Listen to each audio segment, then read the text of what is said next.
हाँ जय श्री राम। जय श्री राम। तो इन दो नवा गम बुझे दी ना हाँ नवा गम बुझे की ना हाँ हाँ इन दो हुयुक ना लक्ष्मीपुर किशनगंज जिले लक्ष्मीपुर लक्ष्मीपुर किशनगंज जिले रन पाकने किशनगंज जिले रन कनाम हाँ बाबा पूना हंसदा बाबा पुना हंसदा कनाम हय अच्छा अच्छा तबे खबर को लई तालांग में खबर को तो नहीं अली दो चौड़रन चांदू बाबा आशीर्वाद और आपे को बुया को आशीर्वाद अपनार दो नपाय बड़ा गी तहे बड़ा हुयुक ना दो हमगे लई तलांग में हाँ इन हो नते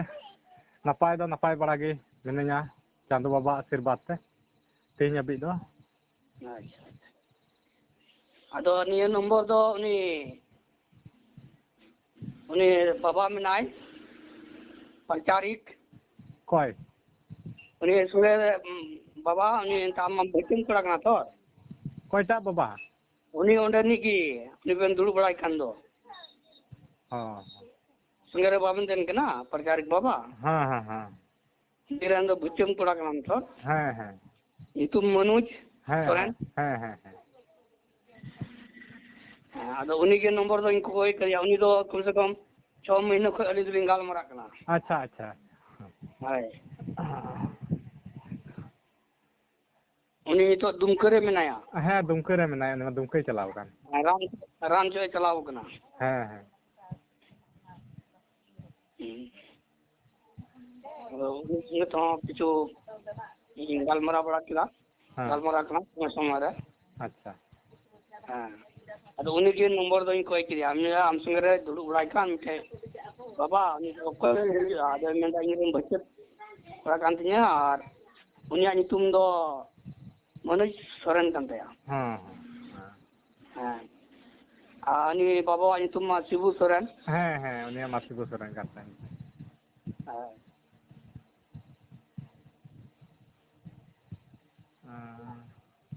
तबे आम दो चेक कुम चिका बड़ा या तबे हां यही प्रचारिक कानिया प्रचारिक दो अच्छा हाँ जैसे कि अब उन्हें सनातन धर्म कोई के बोले राम राम रना अरिचली रीति रिवाज अरिचली इन प्रचार दा ही हो हाँ हाँ अदा अदा ये राम रेया के प्रचार दा हम हो हाँ के राम के हाँ अदा को मेने कान राम दो दिकुरन कना तो कोई मेना उन्हीं कोई मेंदा उन्हीं आइते एटा को कना हाँ उनाते मेन कदा अंजोम हाँ हाँ लई में मेनका तीर्थामा युग रे दशरथ ओड़ा रे राम लखन भारत चतुर को जन्म लेना हाँ हाँ उनार ना प्रमाण तो बुन आसार अपनी जन्म लेना प्रमाण कान तो बुना देखी के वो एटा को हाँ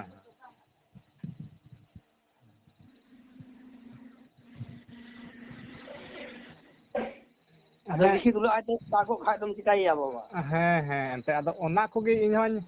गुनन बड़ा और नेल बड़ा वीडियो करे खूब को उनका को लैया बोले ये नुकु को दो जैसे राम लखन से हनुमान कृष्ण और देवी माई काली माई नुकु को दो अबोरेन दो को बांग कना दिकुरेन कना को उनको दो बाबुन मनाव बताव कोआ नोंका को मेन बड़ाया दो अदो उनाते मेन कदा उनाते मेन कदा जैसे के गुरु जो ना अबुन बचाव कते दाद बुन यूया छकाव कते जहां गुरु के 3 गुण 4 वेद हां हां उपुना दिगरना पूरे पूरी कथा ले या उनी कना धर्म गुरु अच्छा हां अदो अदो 4 वेद जे मिना ऋग वेद साम वेद अथर्ववेद अजुर्वेद गुण है सद गुण रजोगुण तमो गुण युग ना सद युग त्रेता युग दापर युग कुली युग 4 युग ना कथा वो संथाल समाज रे मिना अच्छा अब वो इनान रे बुंगा बु डकाव के को हरि हरि गुरु मा हकायाते हरि हरि गुरु मा डकायाते हरि दो कोई कना हरि मा अब उनी उनिया नितुम हुई कांतया हरिया नितुम हुई कांतया देव नारायण गुलुक नारायण नरसिंह नारायण सूरज नारायण सत्य नारायण वासुदेवायन हरि नारायण तो हरि तो गुरु में कना हरि ते हरि बोल हरि हरि गुरु मा डकायाते हरि बोल वो होय दा धरती लड़ा को सिंदूर दान जो हां हरि बोल और उन्हें से दसाई रहा हरि बोल राधे हाँ और उन्हें हरि दो तेरतारे राम रे जन्म कना रावण मंगल की रामा परमान अबो होठे पुरु ते मिना बपला बिह राम लखन लेखाते जमाई कोड़ा मिटे लुमता बो सपला को पिया गो बो सपला को हाँ मिटे मंडवा चितान रे से मंडवा लत्र मिटे हनु बु दोय दिकना हैं से बांग अदो रामायण में तके तो परम कना और कृष्ण तीर्थारे जन्म लेना कौन समुद्र गीते उनाल गीते दसाई रे अबू दसाई रे हरि बोल राधे और मारा पिंकर बोल दीदा कृष्ण अंगुर दा कृष्ण ठाकुर झुमुर झुमुर बेजार पुत्री और अबू होटे मिना अदो कोटा आते बादो को खाली बहुत तो चंगे भाई लीडर या अदो नौका अड़ी आट को मेना बोले नौका नौका बोले अबोरन को बांग कना अदो खाली इना गिन आंजम का को बोले अबोरन को बांग कना अदो चेक लकार को बांग कना ओना रे भेद दो बइन आंजम का को अदो चेक लका कना बांग कना अदो ओना दो उनको संगे कुली आने गे बुझेव दो ᱧᱟᱢᱚᱜᱼᱟ अदो नवा को आम अच्छा नवा को बाम कुली बड़ा का कोता बना ओना को इन दो बइन कुली का को इसलिए इन दो यूट्यूब पर तो बइन पसना हो कना अच्छा हां ओना ते इन दो बुक नाम करी और जे अबू तो जतन को देवी देवता इनाम सद जुगरन कना को और सद जुग के धर्म दो सद के मिना और सद रना कमी अबू होठे मिना आदो दिखी तुल गेन ता अबू होड़ दो इंडा कना ते अबू दो नोडे मेन कदा जैसे पिलचू आराम पिलचू को से बांग वो मेंदा तो आले दोले नोडे दोले मेंदा नोडे दो आले दोले प्रचारित नहीं हां नोडे दोले मेंदा प्रचार रे मेंदा अबूरन जन्म दाता दो अबूरन जन्म दाता दो सृजन बाबा सृजन गगो किन सृजोले बना अच्छा हां सनम दाड़ के एमा बना जेत पद किन हटिना बना राजपाट किन जिमो का बना किसको को दो कोइंडागाड़ मध्य को दो बादलियागाड़ मुर्मू को दो चई चंपागाड़ हंसदा को दो कोयरीगाड़ सोरेन को दो चईचरीगाड़ हेमरम को दो महानंदागाड़ टुडू को दो हेसल टुंडंग बिसरा को दो लुगुबाड़ी बाकी को दो मैनमुती छोने को दो राधानगर ओरिया दो जगोसी विद्या को दो जबरिया गाड़ नपाय नपाय गाड़ दो बाबा बोन बगी पावदा अदान से अडी ढेर कथा में ना अदो अबू दो माधव सिंह बतौर थे ना हिड़ी पिपीड़ी चाय चंपा गाड़ दो बगी कावदा अच्छा अच्छा मीटेन कथा कुली मिया बोले आरहो निये को मेना बोले अबो दो अबो हर हपन दो बोले ये प्राकृतिक पूजा कना बोन मूर्ति पूजा दो बोन बांग कना अच्छा प्राकृतिक हां मान लो अदो प्राकृति पूजा को मेना नौका बोले अबो दो मान लिया धीरी दाड़ी से मानते नवा को प्राकृति बोन पूजेवा अदो आरहोम निया को नेल बड़ा का को मेना बोले निया को अब दो ये नवा का दो बलि प्रथा कना बन बलि बन ये या ते बन बलि कोआ बोले नौका कान ताबना अदो ओनाटा गे इन बन बुझेव दाड़या कना मोते को मेना प्राकृतिक पूजा कना बन अदो जैसे जाहिर थान रे प्राकृतिक पूजा आधार ते बन नेल किया बोले ओंडे नेल बड़ा का कोन जाहिर थान हो ओंडे दारी ठे को पूजा सारजम दारी ठे अदो ओना हेतु आधार ते इन गुणनो कना अच्छा नवा सारजम दारी ठे ओंडे बन पूजा दा प्राकृतिक पूजा को मेन दा ओनारे मतलब सारजम दारी अबो बन पूजावा कना अदो सारजम दारी दो अच्छा उनी दो मायांग ते जियड़वा से दा ते जियड़वा नवाटा बन बुझेव दाड़े कना अदो उकाल का धारा ते को मेन दा बोले प्राकृतिक पूजा कना बोन आधाते दो अबो दो दाणे पूजा कना बोन अदो नवाटा आम पाटा से खो चेल का आमा कथा प्राकृतिक दो पूजा दो मान लिया तेन अबो पूजे दाबो मान लिया के तेन प्राकृतिक दमटे दारी हां दारी दो खाली सारजम दारी मत के पूजवा हाँ हाँ बोले आदो उना बोले नेलोगो कान हिसाब ते बोले उनका को मेन हिसाब ते आदो इन्हें गुनन दारी रे आइमा दारी मेना जैसे कि जतो खने धरती ले जतो ख लटू दारी दो धर्म दारी दो तुलसी कना आंजम हाँ हाँ हाँ तुलसी ओका दो हाँ ओका दो एंते राचा रे ओका बुन रोहई का कान तुलसी पिंड रे होय अना दारी मध्य दो ओना गे लटू दारी धर्म दारी कना तुलसी आदो ओना मा मंत्र हो मेना आंजम ओना रा मंत्र हो मेना जैसे के गुरु ब्रह्मा गुरु विष्णु गुरु महेश्वर गुरु मूल मंत्र पे पूजयाले सेवायले पुरा आत्मा रे हरारी दुकन नसवा हरारी पापे मृत्युसा अर्जावलियम गुरु ज्ञान अर्जावलियम हृदय अर्जावलियम गुरु सत्तर अर्जावलियम हृदय अर्जावलियम गुरु वेद अर्जावलियम हृदय अर्जावलियम गुरु नीति अर्जावलियम हृदय ए लक्ष्मी तला ब्रह्मा छय गोसाई तुरी को ती जंगारे लको लको डबो जोरे कन धर्म किसुनम ना सकाम रमा हरि नारायण नारायण सकाम को पंचो देखो नमो नमो गुरु नमो नमो नमो तुलसी नमो दोहाय दोहाय गुरु दोहाय दोहाय दोहाय तुलसी दोहाय तुलसी तुलसी नारायण बिरदबन रे हमगे नाम्या अम्मा बहर दाल दुले का नितना हमगे नाम्या दिन हमगे नाम्या नितना दिन नबी पदा पम का नितना दिन नबी चला पम का अदा तुलसी ना ओंडे तुलसी को अयुर हुयु कना अच्छा आंजम तंबा तुलसी आदो तुलसी ना कथा अब जतो ख लट्टू दारी दो तुलसी कना इन खाय दो इन बात कते दो अब दो ऐसा बाड़ी बो मनाव दाड़िया कना अच्छा ओना प्राकृतिक रगी मेना अच्छा गडा गडा गडा सडो मालिया गडा रे अब गंगा माय बो मनाव दाड़िया कना आंजम हाँ हाँ आंजम गी दा रहो मालिया दा रे डबरे कते ओंडे वो दा बो रकाब केदा दा रकाब कते चांदो से वो समांग केदा ओना हो प्राकृतिक कान गया अदो उनको को दो ओना को दो बको ᱧᱩᱢ दा आंजम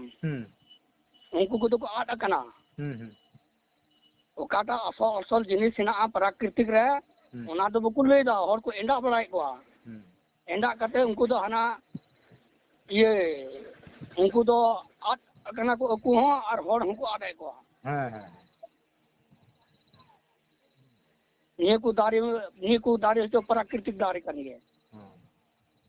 और उना लई के ये निये चे सारजोम दारी दो इनान बुंगा को डकावे को था आंजम अच्छा जाहिर थान बुंगा को डकावे को था तो निंद को डकावे को था तो को निंद गे उनको सार को अड़ागा सार को अड़क खाय आदो आदो को उनका को लई आंते सार को अड़ागा आदो निंद गे सार अड़क कते ओकाटा सारजोम दारी रे ओना जोसेन खाय ना अपनी आदो ओना रना भागे को पूजे था आदो ओना सार को अड़ा लेते उंडे खाय को सरना हो कदा हां और नोंडे को हे लेना आले ठे उनको मोटर ये ते टेम्पू ते ये कते सरना धरम रना मतलब को हक दा ओना रेन ये मूल होड़ मा उनी ये सलकान कने हां सलकान आदो उनी सलकान रेन नतर को प्रचारिक को तहे कना नुको बोले इन घुमले एसेट के को एसेट कते माइक तहे कन तकोआ माइक तहे कना और ये पोस्टर तहे कना झंडा तहे कना हरिहर झंडी आदो लेम ता ठीक गया बाबा आले मा हराम हड़ को लई खाले सनातन धर्म आपे मा सरना धर्म पे प्रचार कन तबुन अडी मज कथा कना नि हो आले दो बाले बुझो नो अकरा सरना धर्म रा थोड़ा गान इतिहास ले नो आले पे अच्छा दादे आले बालू बड़ाई कदा अंते आले मा हराम को लई काले सनातन धर्म आपे मा सरना धर्म अदे इतिहास दो पिया गान ले आले पे जनम सरना धर्म रा नियम चे लेका कना बोले जनम खो भाई जनम खो गुजु बुरु बपला भंडान ओना को जतो लई पे आर चेकु परब बो मनावा चेकु दो बो बादा आर कोई को कान तबन को मूल देवता मूल बुंगा बुरु से मूल चांदू कोई को कर उनको ना प्रसन्न लई पे आर जनम को गुजु बुरु धबीर ना नियम लई पे आर कोई को कान तबन को देवता हां और चेक को परब मनावा चेक दो बादा निया को लई तबन पे आदो को में आले तो बाले लई दड़ा चे कोई ले तो गोंके ले आदो गोंके दो का रे ना आप जगह बुनु आदो में दा गोंके दो आले तो बुन को इन तो बरे रे ना आदो ले में ठीक गया ना झंडी और पोस्टर और माइक ले लड़ा फेडेदा और उनको और को हजू दबी आपे दाका ले जम चपे पेड़ा लका अड़ी मौज उनको को बुझो तो आलिया तो बने निको ले मा पिया तो ले लड़ा के तो को फेट के तो को ले झंडी को और मना माइक को पट्टोर को अदो अदो को उनको ताम तमा को अडान को मुश्किल है अच्छा मुश्किल ना ले नेल को बल बलाव ना को अदो उनका लगाते उनको अदो मी हॉटे को फोन के आले टोला रमते हॉर खान गया है डिलीवर करना अदो उनके को फोन किया उनको मिटा जा उरे आले आले रन हॉर को साउकार को आपे लक्ष्मीपुर मा आला बुकु पे आर बुकु प्रचारा अदो उनी उन्हें है कते आले टेक होय छड़ाव दिके को अच्छा अदो उन के लंका का किशनगंज भितरी रे जिले भितरी रे आलो को प्रचार मा इतिहास बकुले दड़ा नियम बकुले दड़ा खाली हॉर को इंडा बड़ाई को है त बिना प्रमाण ते उनको को प्रचार करना तो बनुआ उनको टे प्रमाण हो और को खाली को प्रचार दा जितना भी देवी देवता मिना को जतो प्रमाण अब होटे एना मा अंत को लई मा इले को कृष्ण अमिना राम अमिना और नुकु लुखी सरस्वती नुकु धरती रन मलिक कना को फोटो रहना को मंदिर रहना को करोड़ करोड़ टका मंदिर रहना को उनको को अब उनको आहार वो जो नामदा उनको उनारे चांदो बाबा उनको दायित्व एम का को और उनको आहार ते अब इन अब जीवन ना बुनानी धरती रे और बंगा दो कोई को बंगा मसले में कोई आटा बंगा कोई टा बंगा अब चला बना गुना मसले में चे रे उनी दायित्व नाम कदा बंगा दायित्व लेते आतो चांदू जतो एमोक कना चांदू जतो सिरजेव कदा और उनी दो बाबू मनाव देखना बंगा जतो एमा बुन कना हरमो कोई बनाव कदा धरती कोई बनाव कदा सनामा एमोक कना उनी बुडो आइकन खा दो उनको तो राम बाबा है ना और मन खा दो अबाम दो आइकन खन बिंदिन ना से हंते ना अदो उनका दो बंग कना जतो हरन विधाता कान तो बुनाय जतो हर दो मनाव या और जतो हरन अबुरन जन्म दाता कान तो बुन चांदो बाबा सितारे डबुरे कतबु डबो आयांते तुलसी पिंड रे अच्छा और नवा उनी उका दो सलखान मुर्मु एम लई तिये के अदो अच्छा उनारे उनी सलखान मुर्मु मिटन किताब प्रचार दा उना किताब रे nyutum kana unified guide role book उनका nyutum मेना उना रे अदो उनारे ऑल मेना बोले ये अबवा ये रे चे पूजे करे बोले करी बची को नुको को बची को दाणे मेना आयमा ढेर चेते ओड़ा बंगा चेते को चो बंगा रे चो बोले बची को नुका बोले दाणे मेना उनारे ऑल कदा दो उना तिना हबी सरिया ना उना दो बंग सहिया हां उना दो बंग सहिया उना दो देखे अब उना नित आते बिना का अलग कथा कना हां अब दो इनान जब कोई धरती सृष्टि उकना तब कोई अबुआ गीता रामायण महाभारत मिना उनारे उका कथा मिना तो उना कथा उना कना सोत कथा अच्छा आ नित कोई बिनाव कते चलावे कान अरे आइते ये का उना दो सोत कथा बंग हुआ सोत कथा दो इनान रे ना कथा कना अच्छा को आगुआ साजिश को बिनावे कान तो उनिए दो सोत कथा दो बंग कना अबो हर दो अबो संताल समाज दो इनान रे अबो संताल समाज रे रोड कदा हर हपन बुन जति भई कना आ जति धर्म दो देबो पंजाया जति धर्म बुन बगिया मेन का एटा धर्म बो अपनारा मेन का मेरम बिडिल का तरियो बुना गई कडाल का मुकड़ बुना तबेम दिसया जति धर्म तबेम सेवाया चांदू बाबा अच्छा आदो जाति धर्म दो मीते गीता बुना आयमा ढेर दो बुनवा उना जाति धर्म ओकोयटा सद जो कोई कथा ले दरा उनी की जाति धर्म कथा दे ले दरा आर का दो आत गया है उनी अच्छा और मिटन जिनिस नवा जैसे अबुआ समाज रे नितो अडा नवा गे को साबुरी कदार को चला अगुइदा अदो बोले जैसे नवा दाणे पूजे नवा मिटन और हंडी को कदा को मेने कान नवा हंडी बोले अबुआ अधल रिया कना अदो नवा को विषय ते आमा चे लकान उना विषय रे दो नुकाय ना अंजोम हां उना दो ने अबो हेड़ी पिपीड़ी चाय चंपा गार रे Madhav Singh onde jonom len kisku ko rapaj koren ora re karmi kuri tahe kana uni karmi kuri ठे खोजे माधव सिंह दो जन्म ना अच्छा बिनु बाबा बाबा बाय सबूत ला तो उनी लाजा बतौर ते मी निंदर 12 जोड़ सगाड़ को बिनाव लेदा मीन हर ते मी डहार ते जारे बचा को उडुकना आ उडुकना को आदो उडुकन खा को सिंह दोर सिंह ना मान दोर ऐसे ना ओंडे सिदाय बाबा तको दादा तको अडी धर्म को तहे कना अडी धर्म को आचार केदा अडी धर्म को विचार केदा सिंह दोर जी ना मान दोर जी ना ओंडे को उडुक चलावना गांग में सड़ांग में गड़ात को परे ऐसे ना आ गांग में सड़ांग में गड़ात को परे ना से ओंडे में बिनती केदा सिदाय बाबा दादा तको अडी धर्म को तहे कना चित्री गुटू टंडी रे लुपु तीन घास को दुड़ू एडे केदा सोना सोकड़ा खेरो डडी दा कुनु आंजेट केदा अडी धर्म को आचार केदा अडी धर्म को विचार केदा बाहा तुलम को उनुम केदा गुड़बो देरी को चापी केदा गांग ने सोड़ांग ने गड़ा दो लेबे तगे को टुंडुंग पारम ना हाना सारे पारम कते दो मराम बुरु एसर के बुना मराम बुरु तो कोड़ा हपन लेंगा तीरे सिक के को कुड़ी हपन दो कोड़ाम जीवरे सिक खोदा के को डंगरा हता डको अपना सिम सुकरी तोला बना हांडी पोरे चलो ना अपना हरा हरा बुरु बुरु वीर बुंगा नुमा अपना जन्म जन्म में नथी उका बुना आदो जितो दो ने वीर बुंगा ना शब्द के चलानो ओंडे खगे चांदो दो बु दिया की दिया वीर बुंगा को लहाय ने आदो इने खय मारांग हानते दो बांग ताहे कना ओना को दो हानते दो अबु दो सत जुगर बु ताहे कना चांदो सेवार बु ताहे कना ओनाते मेन कदा सिदाय दो बु ताहे कना खेरवार में चांदो सेवार है सिदाय दो बु ताहे कना खेरवार में चांदो सेवार है ओंडे खय बु उचरना बिंदिन में हो बोंगा सेवार है ओंडे खय बु उचरना इसर में साहेब तला रे ओंडे खय बु उचरना मुसलर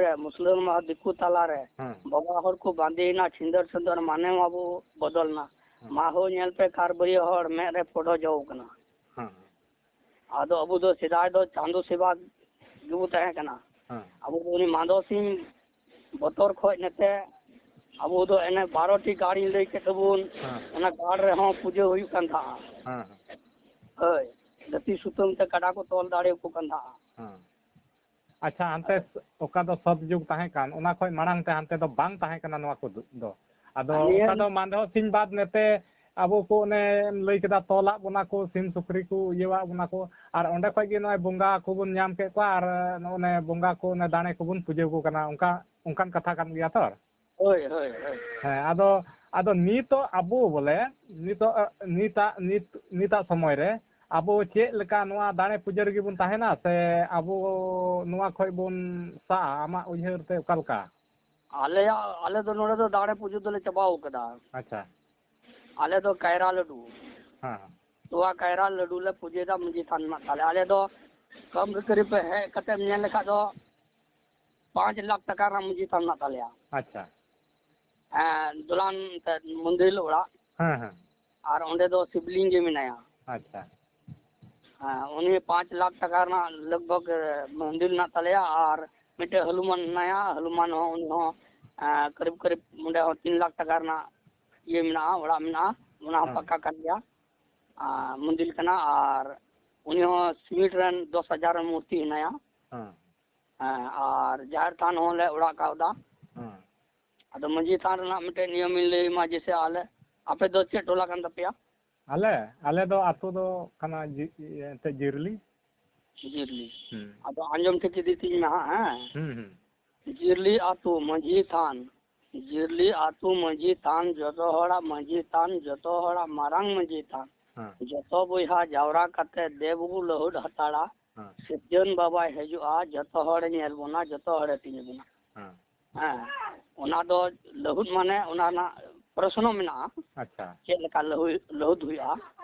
जिरली मंजी थान जतो हड़ा मारांग मंजी थान जतो बोहा जावरा कते देवगु लहुड हताड़ा सिरजन बाबा हेजुआ जतो हड़े नेल बोना जतो हड़े तिने बोना इन तायनम टोला मा पे टोला तालार मा मंजी थान कुटू मंजी थान जाहिर थान पूजे बाबू ढिलवा बाबू दोहय तबुन बोया कुटू मंजी थान ओड़ा आबू अच्छा जे रकम मुस्लिम को ओड़ा कना उनको मौत मस्जिद और अबू मौत मस्जिद थान अबू तो देखी तलु वो कटी चय जानता है आका दो उनको को लटू तबुना उनको हो डंगरा जिल को जम दा ऊंट जिल को जम दा मेरम जिल को जम दा एनो मस्जिद रे बको गोए को हाँ चांदो थान को मेन कावदा अच्छा अब हर दो बस्तो है दा ना दो और इन तानु में मेन दा रो सिकाई लगे मस्जिद थान सिकाई लगे जहर थान सिकाई लगे 10 मणे हो पूजय लगे मस्जिद थान सेवाई लगे जहर थान आचारो भीतर लगे 10 मणे हो अच्छा ना आरो ना मेन करा कुलिए तलारे महादेव बेल कन महादेव नाम कान बेल पात तुलसी पात अरवा टाउल कचा दूध पूजो माले महादेव आमा बहुत कुली मुचे रे जाहिर गगोय उपेल कन जाहिर गगोय नाम कान बेल पात तुलसी पात अरवा टाउल कचा दूध पूजो माले नाय गो आमा जंगार आदो अबू दो उना को जिनिस के पूजे दो राम बिनती रंग को बिनती उकदा जे बेल पात तुलसी पात अरवा टाउल कचा जय महातान आदो उना के पूजे दो मिना आर बकु मेन कदा जे कराम बिनती रहो सीम देबो बेड़ा देबो पौरो देबो हंडी देबो मेरम देबो पूजे महातान ना बकु बखाना कदा ना बको बखाना कदा बकु बखाना करा बेल पात तुलसी पात अरवा टाउल कचा दूध आदो अबू मा ओंडे मा चांदू एरे दिकान हां ओंडे दो कोटा देवता कना मासे ले दारे मा मते आदो बकु ले दारे ना हो आदो अबू दो ओने गांग ने सोलांग ने पारम कते ओने माराम बुरु एसे के बुन माराम बुरु कोड़ापन लेंगा तीरे सिक के बुन कोन कोड़ाम जुरे खोदा के को ओना अरि चली तहे कना डंगरा हताए डकावा बुन ओना दो नितो दो ओना सलीम रे ये किजरे को लदी बड़ा गोला और हंडी पौरे चलो ना बुन ओना जिनिस होना गया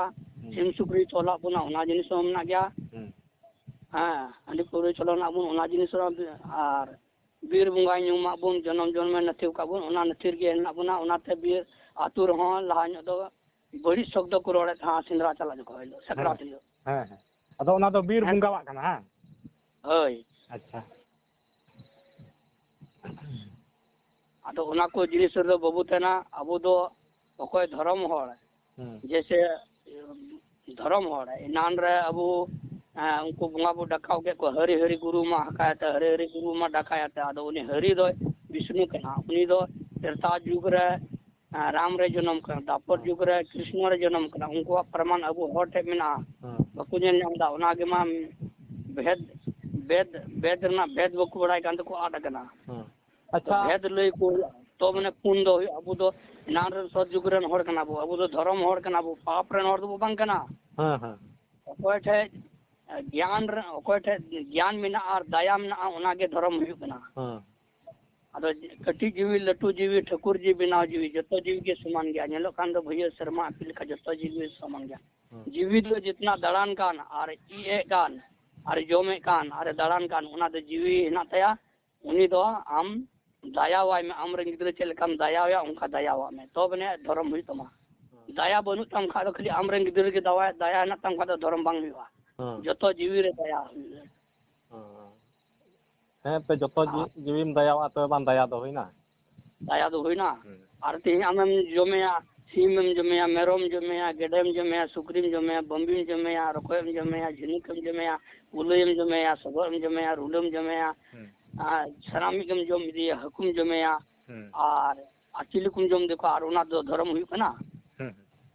अबलिम पूजया हम दो मनवा कांते हम दो जीवीम लिखा कदा उनी दो निर्बुली कांते रोड बनुता ते उनी दो जीवी दो बाम लिखा लेतया गोज दितयाम नीचे जो बोतल मामना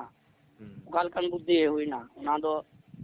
दो जानवर बुद्धि हुईना इंसाना बुद्धि अगुई में समझदार बनवा कना मनावेम चांदू और धर्म कथा रोड में हाँ अदो नोआ को जैसे अभी मजम लई केदा नोआ जैसे हरिम लई केदा हरि दो विष्णु कना और उनी त्रेता युग रे रामे जन्म लेना और द्वापर युग रे कृष्ण जन्म लेना उनी हरि कान गया उनी विष्णु कान गया अदो नोआ को उनको को अंते अंते अंते बंगाल से कोरेन हो अडी तर गुरु बाबा को मेना को और उनको को नोआ को मेना से नाते उड़ीसा नखा कोरेन हो मी बार मेना को और नाते आरो ओना करे मेना बड़ा को गया उनका और उनको अडी आड़ को ने को मेनदा बोले ये नुकु को दो दिक्कु रेन कना को अबुरेन दो को बांग कना अदो आम नय अडी मज प्रमाण सहित हम लय को बोले नुकु अबुरेन कना को अदो ओना आधार ते बुझे कना को अबुरेन कना अदो आरो कथा जनामो कना अच्छा जुदी नुकु को आबोरन कान खा दो दिकु चेदा को मनावे पा अब दो देखो नोंडे दिकु दिकु और हर ना सवाल दो नोंडे मिले बना आंजम अच्छा तेन दिकु बु मिदाव कना आंजम आ जैसे के अबो हर बु होइना मी जियत आंजम हाँ लई दिला हर बु होइना आमी जियत हडी को होइना मी जियत फुलिया को होइना मी जियत गंगई को होइना मी जियत ब्राह्मण को होइना मी जियत पश्चिम को होइना नाम जियत गे जियत दो अलग अलग हेना बोना आंजम और रोड हो थोड़ा बहुत दो थोड़ा गान जुदो ᱧᱚᱜ गे ताबुना अंते भाषा जुदा गया भाषा जुदो ᱧᱚᱜ गे ताबुना अंते अबुरन विधाता उनका गे एम काबुना आ धर्म दो होइन तबुना सनातन धर्म आदो सनातन धर्म रे अबुआ जे ओका कथा इनाम सतयुग रे हेना तबुन ओना कथा मेना तबुना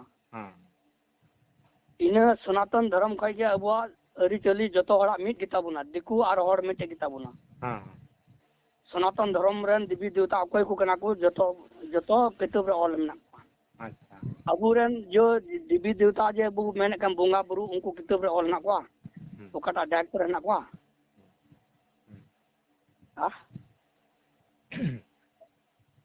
से ओकाटा मंदिर रे ना को ओकाटे फोटो रे ना को उनको बोंगा कुnyum बड़ाई को बनु को ओकाटा डाक्टर रे हेनाया बनु को और अबु दो इनाम सतयुग रन हड़ कना बो आदिवासी आदि युग रन हड़ कना चिका दो आपना एंते अबो मा हम ले दारे कन खाय हम अकोय ले दारे कन मा से ले बुन में अबुरन बोंगा बुरु को अकोय को कना और चांदुई अकोय कना आ बोंगा बुरु को अकोय कना चिका तुम कुटे कदु अबु बो दियाइना निरा प्रश्न लेलम अच्छा मान ले बोंगा बुरु बुला हाय को चांदु दो चिकायन तबुना चेदा बो मनाव दिकना ओकाटे बो मनाव दिकना चेल का बो मनाव दिकना तीन को बो मनाव दिकना ओना ना प्रश्न अगु में से तीन को बो मनाव दिकना चेल का बो मनाव दिकना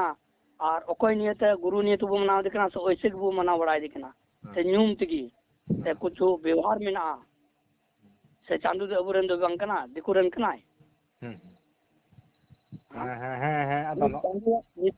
चांदुआ नितुम जो हुयन देव नारायण गुलुक नारायण नरसिंह नारायण सूरज नारायण सत नारायण वासुदेवान हरि नारायण अब तो सूरज नारायण को मिताय कना देखो तो अब तो मेंदा चांदू बाबा देखो तो सूरज नारायण अब तो चांदू बाबा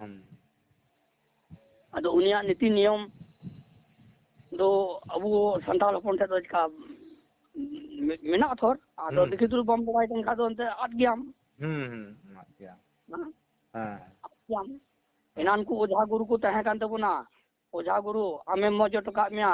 चांदू कथा बाय लई का मिया ओंडे को माप ना अंडे को गे माप ना अंदो ओए आमनी चांदू कथा उनी गुरु टे बनु उनसे को मंता रे ना झरनी में ना इने गे मिना चांदू कथा बनु और ओंडे बलि समंग किदिया आम दो मनवा कान ते बंचाम नाम किदा और उनी दो निर्बुलिया जीवी चलावना बार बुरतावरा मिटो टीम चलावना गोय नाय ना दो धर्म कना आई उनी दो उनिया जीवी दो आमदम नुकसान किदिया उनी अंडे आमम रोड का मनवा कना मामा जीवी दो रक्षाय ना उनी हे रोड लेखा दो बाय गोय को आथर ते रोड लेखा दो मेन के आलम उकाय ने जीवी मा मिना तागे रोड के थोड़े आट के तया निर्बुली कना अदो निर्बुली कान गया प्रयास दय दय कान गया बोले उन देखो दड़ दय गोटाय कान गया फेटे फेटे कान अदो अदम साब उरी इकादिया तबे आम मनवा कान अदो उना को बुद्धि आमते हुई जरूरा ओनाते मेन कदा प्रचार रे मेन कदा जे हमको बाबू नेल को पे दिकु हपन रील चितान बाबू जहाज चितान और हो बाबू नेल को पे बुंबू सांताल ओलो पढ़ा बांगते बुद अकिल बांगते धरो गरते बजर सादम लका कालाग बोला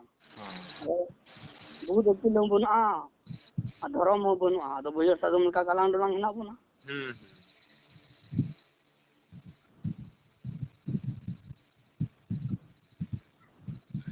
अब दो ने हिसाब बुटोर दा हांडा हांडी बाड़ी बुटोर दो बोतल पौर मी बटी न्यूते दो जरम सेरम बार बटी न्यूते दो मोचा गुचुम होदा पे बटी न्यूते दो वीडियो साहेब और गोगो से खर दा दुरु दुसु मयम तहे कना हंडी दुकान दम चिरगल ना सड़ी साया लटू सुन हंडी मा बांग सिबिल संताल समाज माय हरियर किदा तालाइन दो अखरिंग कना आराम थे इज्जत धर्म में ना